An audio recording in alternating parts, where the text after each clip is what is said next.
All right, well, I want to talk about a fight that hasn't been officially announced yet, but it looks like it's going to be set sometime in May and it's going to be shown on Showtime, and that's Deontay Wilder versus Alexander Povetkin. Now, as everyone knows, Alexander Povetkin's team, his promoter, has won the purse bid, so this fight is actually going to be in Russia.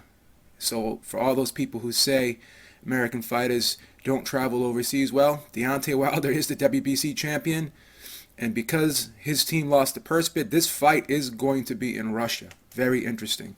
Now, this fight is an intriguing matchup for a lot of reasons because Deontay Wilder, although being the champion, still has been very heavily criticized for his level of opposition since winning the title. And there have been critics out there, including myself, that have questioned if he has the total skill set to be a dominant heavyweight champion in the sport of boxing today. Now, I will concede that although I've been a critic of Deontay Wilder, primarily I don't think he's improved much defensively because he really hasn't been put in situations where he had to improve defensively. It's basically his offense is his defense in just about all of his fights. And I think offensively is one department in which he's improved significantly. I think, he's thrown his jab with a lot more authority, a lot more purpose, whereas before in the past, I thought it was primarily used as a rangefinder.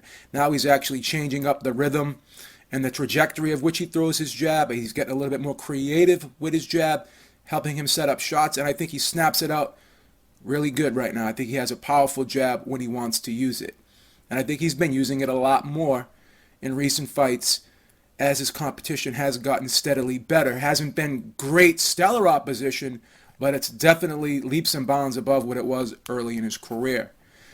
Now, let's talk about the improvements, at least in my opinion, that Deontay Wilder's made. I mentioned the jab, but also it seems as though he's putting shots together better now. Now he's a lot more fluid with his combinations. He seems to have his feet underneath him when he's throwing these punches instead of leaping forward and lunging like he was doing earlier in his career. He seems to be settling down in his offense.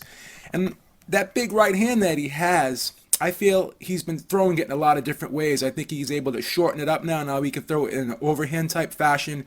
And in his last fight against Artur, I thought he threw a beautiful counter punch right hand. I think he shortened it up perfectly. And I think he was trying to suck Szpilka into that shot pretty much the whole fight. I think he was trying to do different things in there against Szpilka, and that's why, he wasn't really dominating that fight early on. But I think he felt as though once he landed that right hand flush and caught Szpilka coming in like that, I think he believed he was going to stop him. So I credit him for setting that trap for Artur Szpilka and, leaning back a little bit, sliding back, drawing Szpilka in, and then shortening up that perfect right hand to catch Szpilka with a shot that he did not see coming. So that's, one of the improvements, I think. I think he's able to change up the variation of the way he throws his right hand. Also, he's throwing his left hook more. He's going to the body more. And even on the inside offensively, I think he's throwing some uppercuts. He's really shortening up those shots, making them compact when he has to make them compact now. He's not a one-trick pony anymore offensively. Before, early in his career, his claim to fame was that straight right hand down the middle from a distance. But now, as I said, definitely changing up his offense a bit, getting a little more sophisticated with it. But the problem I still see with him is defensively. I think after he throws his punches and he slides back out to reset, I think he gets complacent. I think he drops his hands. I think he relaxes a little bit and he thinks he's out of range. I think he's misjudging his distance a little bit. I don't think he has that ability to lean away from punches like the Klitschko brothers do. I don't think he's able to do that. I think he misjudges his distance when he's resetting from the outside, and I think that's when he's getting hit. So I see him still getting hit a good amount, and particularly against Szpilka, he was getting caught with some shots. But I think that's one area he needs to improve on. Now let's talk about Alexander Povetkin a little bit. Definitely he's a smaller heavyweight in terms of height and reach, but he's a stocky guy. He's a powerful guy when he gets his feet set and he's able to really unload, particularly on the inside. He, throws that short left hook on the inside and that short right hand. He's a pretty decent fighter up close, but when he's on the outside, it's not very effective. I mean, it's pretty obvious that his game is to get close and to throw those hellacious body shots on the inside and those short hooks and short right hands upstairs. So when he does have his feet set, he's a pretty fluid combination puncher in his own right. But the big thing is getting his feet set and being in that comfort zone up close to his opponent. And we saw against, Maurice Wack. Maurice Wack is not a very dynamic fighter, not a very explosive fighter, not a very quick fighter. So even though he was tall and lanky, being 6'7", Alexander Povetkin was definitely the faster man. He was able to get close, and he was able to get off first, and he was able to, wear Wack down and force him to not be able to continue in the 12th round. But even still, I thought Povetkin was still getting tagged with some shots. The fact of the matter is, it just was that Wack wasn't strong enough or explosive enough or quick enough to really damage Povetkin to the point where he stopped him in his tracks. And we saw Povetkin against Klitschko trying to get close, but was met with that jab and that right hand from the outside.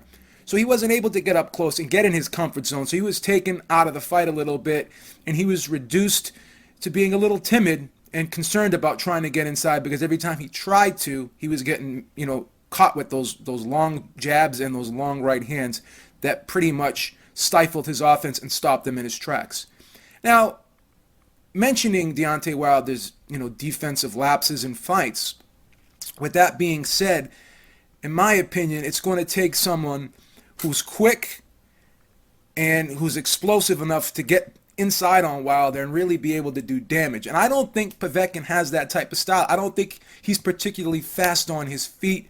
Decent hand speed, as I said earlier, when he gets set and he's able to, operate sharp up in the, close in areas of the pocket.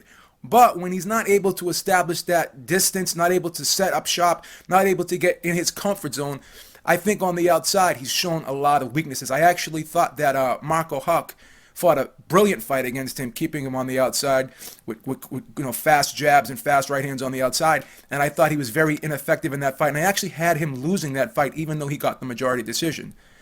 So getting back to Deontay Wilder, even with his defensive liabilities, I still think he's an athletic heavyweight. He's a quick heavyweight. He's very dynamic offensively. He's a hard puncher. So when he lands those jabs from the outside, when he lands those right hands from the outside, he's going to get a reaction from Povetkin. He's going to discourage Povetkin from wanting to get up close, from wanting to take those chances. And then, Povetkin may be reduced to doing what he did against Klitschko, just trying to barrel his way in, being a little bit frantic in there, a little sloppy, trying to get his work his way in. And I don't think he's going to have much success against Deontay Wilder. I think Deontay Wilder, being a fast, athletic heavyweight with explosive power, I think he's going to be able to control this fight from the outside. And when it does get up close, Deontay Wilder has shown some physical strength in there to wrap up his opponent and really stifle his opponent on the inside. And he's also, as I said, adding those little intricacies to his offensive game, throwing those short uppercuts on the inside, being able to shorten the hook and the right hand up very well, and still being able to generate power while doing so. So I think Wilder, because of his explosiveness, because of his athletic ability, because of his advantages in speed, which I think he has a pretty good advantage in speed in this fight, I think those things will be able to keep Povetkin at bay. And I actually think Deontay Wilder is going to be the guy wearing down Povetkin, not the other way around like a lot of people are predicting. A lot of people are predicting that Povetkin's going to be able to bully his way in there and really make it a rough and tumble fight for Wilder on the inside. I just don't see that. I see the strength, the explosiveness and athletic ability of Deontay Wilder carrying the day in this fight. So I'm going to predict a late round stoppage for Deontay Wilder in this fight. I think he's going to be able to control range very well. And I don't think his defensive liabilities are going to be exploited at all in this fight, because I don't think Povetkin has the foot speed to be able to close the gap, and I don't think he's going to be able to set his feet and get in that comfort zone against Deontay Wilder like he was able to do against Maurice Wack. So I'm going to go with the late round stoppage by Deontay Wilder in this fight in a very entertaining, explosive type matchup over in Russia. I know it hasn't been announced yet, but I'm definitely looking forward to it. It's pretty much looking like it's going to happen sometime in May. So that's all I got for you right now, guys. Take care. Peace.